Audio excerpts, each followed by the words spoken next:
और आज सच्ची बात कहने वाले आनंद ते तुमरे जेल में है, आनंद तुमरे जेल में है, उसको लगातार जेल बनाई जा रही है। तो हर के ऊपर, भानु प्रताप जी के ऊपर भी जल्दी मुझे ऐसा संदेह है इनके ऊपर भी लग जाएगा देशद्रोह। देशद्रोह बहुत आसान गल हो गई, आसान चीज हो गई। मुझे आज भगत सिंह की याद आती है। भगत सिंह शहीद आजम ने कहा, वायसराय को लिख के कहा, हमने तुम्हारी सरकार के खिलाफ विरोध किया है, हमें फांसी मत चढ़ाओ, हमें गोली मारो, हमें गोली मारो।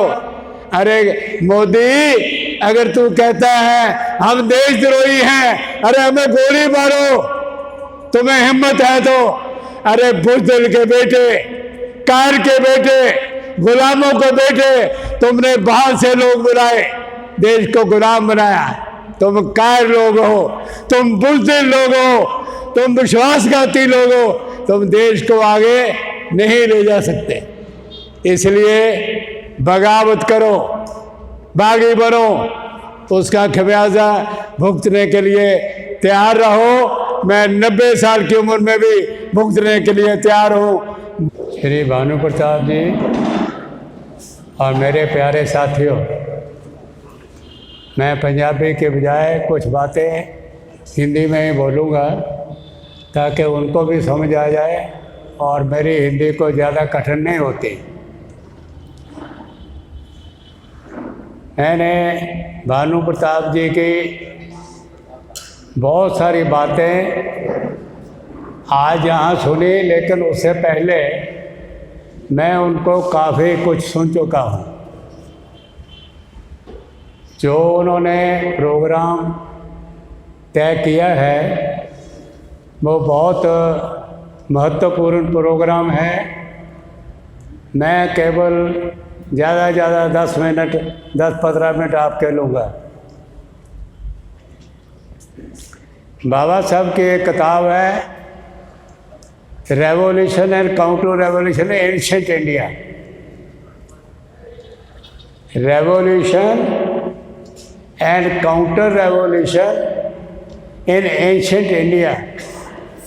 प्राचीन भारत में इनकलाब, क्रांति और प्रतिक्रांति। रेवोल्यूशन होता है क्रांति, इनकलाब।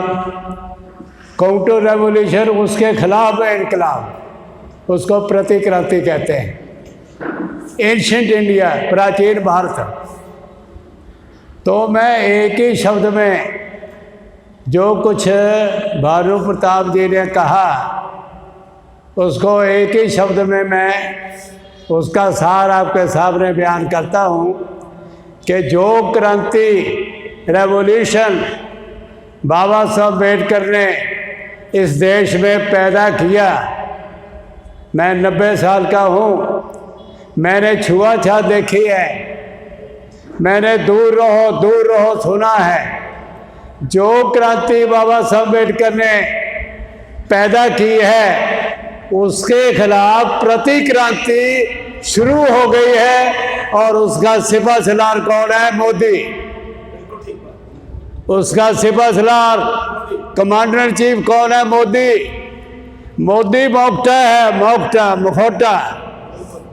मखौटा है मोदी। असल कौन है? मालिक नागपुर। सरकार नागपुर चला रहा है और उसके अलावा अदानी बुवानी क्या क्या नाम है वो चला रहा है 2 लोग। मोदी मखौटा है। मैं रिपब्लिकन पार्टी ऑफ इंडिया का 6 साल नेशनल सेक्रेटरी रहा हूँ। नेशनल, कश्मीर से लेके बंगलौर तक पार्टी मैंने खड़ा की। एजिटेशन लड़े, जेल गए, मेरी पत्नी गई, मेरे बच्चे गए। हमने कुर्बानियाँ की हैं और उसका नतीजा भी सामने आया है। आज जैसे भानु प्रताप जी ने कहा, बलि देने का मौका है, कुर्बानी देने का मौका है। मैं कहा करता था यहाँ हजारों लोगों की भीड़ में कि भाइयों, अपने जेवर, अपने ऑर्नामेंट बेच दो और पिस्तौल खरीदो। पंजाब के कोने कोने में मैंने ये कहा। किस लिए?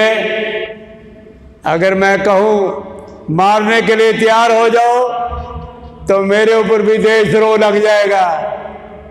मैं मारने के लिए नहीं कह रहा, मैं कह रहा हूँ मरने के लिए तैयार हो जाओ। बाबा साहब अम्बेडकर की जगह कहते हैं, जो आदमी मरने के लिए तैयार है उसको कोई मारने वाला नहीं है।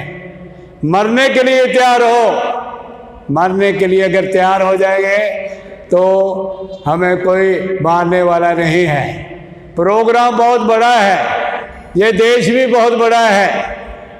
मैंने चप्पा चप्पा देश का घूमा है, चप्पा चप्पा। मैं जानता हूँ 4 प्रांत हैं, 4 प्रांत, एक में तेलुगु, दूसरे में कन्नड़, तीसरे में मलयालम, चौथे में तमिल। 4 प्रांत, 4 अलग अलग भाषाएं। मैं भी अनपढ़, मुझे नहीं पता कि भानु प्रताप जी चारों जानते कि नहीं जानते, कोई जान ही नहीं सकता। देश इतना बड़ा है और जो राजनीति है देश की, इन्होंने बिल्कुल ठीक कहा, गुंडों के हाथ आ गई है। अभी जो बिहार में इलेक्शन हुए हैं उसमें करोड़पति हैं, उसमें गुंडे हैं। हर इलेक्शन में गुंडे, हर इलेक्शन में बलात्कारी, हर इलेक्शन में धोखाधड़ी करने वाले, हर इलेक्शन में लोगों के साथ विश्वासघात करने वाले आज राजनीति में हैं। ये देश की राजनीति हो गई। देश की राजनीति ऐसी बन गई है, इस राजनीति को हिलाना आसान नहीं है। इन्होंने, भानु प्रताप जी ने कांशीराम जी का नाम लिया है। मैं कभी कांशीराम जी के साथ मैंने कभी काम नहीं किया। बहुत बातों से मेरा उनके साथ विरोध था। मैं बहुत स्पष्ट आदमी हूँ, छुपा के नहीं रखता कोई बात। इलेक्शन जहाँ कांशीराम जी ने 2 इलेक्शन लड़े, दिल्ली में हारे, इलाहाबाद में हारे। मैं सही कहता हूँ या नहीं? गलत कहता हूँ तो बता देना। कांशीराम जी ने 2 इलेक्शन हारे। पंजाब में जीते कैसे? अकालियों के साथ मिल करके।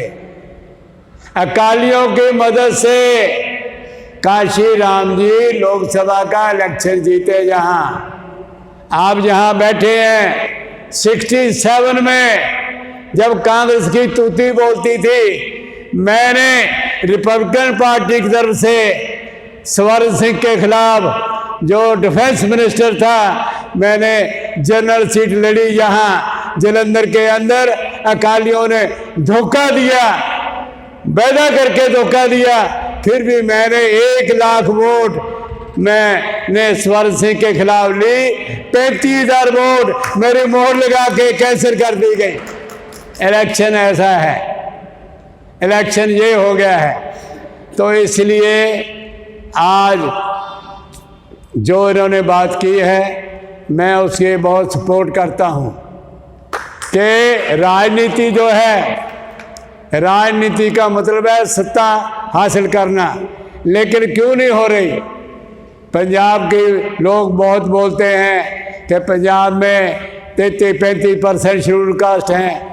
जब उसकी हम पड़चोल करते हैं, जांच करते हैं, 2 डोमिनेंट कम्युनिटीज चमार और चूड़ा, मेरे शब्द आपको बुरे लगे तो जो कॉन्स्टिट्यूशन शेड्यूल्ड कास्ट ऑर्डर है उसमें ये लिखा है चमार और चूड़ा। चमार को आधर्मी भी लिखा है, रविदासी भी लिखा है, चूड़े को भंगी भी लिखा है, वाल्मीकि भी लिखा है। ये शेड्यूल्ड कास्ट ऑर्डर है जिसके तहत आपको सर्टिफिकेट मिलता है। तो पंजाब की ये 2 बरादरियां, वाल्मीकि और आधर्मी, मिलके नहीं बैठते।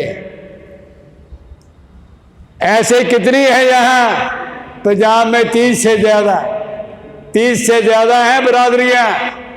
सर्टिफिकेट में कास्ट नहीं लिखी जाती, कम्युनिटी लिखी जाती, कम्युनिटी। ये यहाँ इतनी बरादरियाँ हैं, तो बाबा साहब ने इसका हल निकाला। जो भानु प्रताप जी ने कहा, मैं तो 63 में 63 में मैं बुद्धिस्ट बना, 63 में। अगर मैं पंजाब से चमार रहता, चूड़ा रहता, मुझे हराने वाला पंजाब में कोई पैदा नहीं हुआ था। मैं बुद्धिस्ट बना और मैंने उसका खमियाजा भुगता है। आज बाबा साहब ने जो स्लोगन दिया कि देश को बुद्धमय बनाना है, अगर लोग आज भी इस बात को समझ लें तो देश में जिनको हम बहुजन कहते हैं उनकी एकता हो सकती है, उसकी एकता हो सकती है। लेकिन अफसोस, ना काशीराम ने जो राह बनाया, ना मायावती ने बनाया। और जो इन्होंने यूपी के बारे में कहा, मैं 100% मैं उससे सहमत हूँ। वहाँ कोई बहुजन समाज पार्टी नहीं है। अब अगर मैं देखो 200 किताब का ऑथर हूँ, बाबा साहब से 6 साल मैंने लिखना बोलना सीखा है, 6 साल।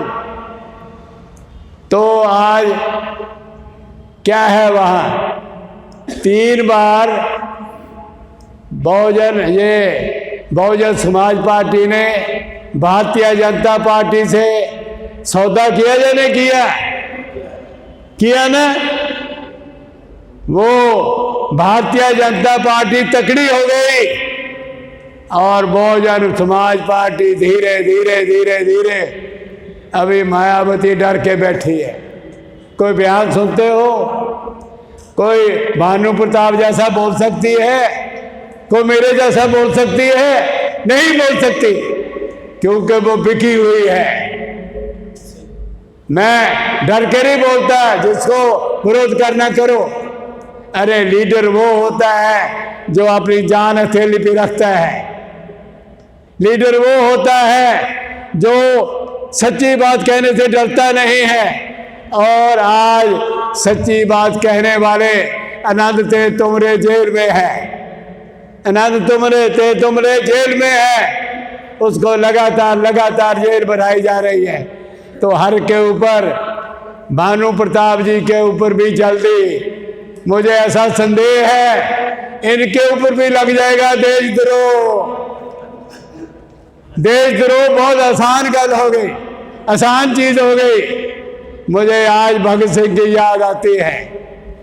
भगत सिंह शहीद आजम ने कहा, वायसराय को लिख के कहा, हमने तुम्हारी सरकार के खिलाफ विरोध किया है, हमें फांसी मत चढ़ाओ, हमें गोली मारो, हमें गोली मारो।